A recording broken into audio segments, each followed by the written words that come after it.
शहराच्या विरोधामध्ये गव्हर्नमेंट हा जो उभा आहे मीटरप्रमाणे तो मिनी रेटच्या संदर्भात आहे आणि डिझेल बघायला गेला तर 30 रुपये तो रेट भेटावा त्या संदर्भात आम्ही हे आंदोलन केलेलं आहे आणि आमच्यावरती भरपूर अन्याय होतो आहे. म्हणजे आज आम्ही एवढी रात्रंदिवस मेहनत करून आम्हाला रेट कमी भेटतो आहे आणि महागाई वाढत चालली आहे. आम्ही EMIवरती गाडी घेऊन चालवतो आहे, आमचं घर पूर्ण त्याच्यावरती चालवलं नाही आणि आम्ही दिवस रात्र मेहनत करून आम्हाला मोबदला भेटत नाही आणि हे लोक यांचं कमिशन देखील करत नाही आहेत. 30% कमिशन घेऊन आज यांनी आमच्यावरती लोक अन्याय केला आहे.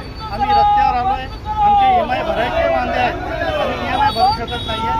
तर मी सरकारला एकच सांगू इच्छितो की जे काय मीटरचे रेट आहे गव्हर्नमेंटप्रमाणे नितीन गडकरी साहेबांकडे लेटर दिलेला उभरली की आम्ही मीटरप्रमाणे रेट पण आज उभरवाले ते त्यांची मनमानी करतात आहे आणि आमच्यावरती अन्याय करतात आहे. त्या अन्यायाचा आम्हाला योग्य तो सरकारने न्याय द्यावा ही आमची अपेक्षा आहे. मुख्यमंत्र्यांकडे देवेंद्र फडणवीस साहेबांकडे आणि परिवहन मंत्रींकडे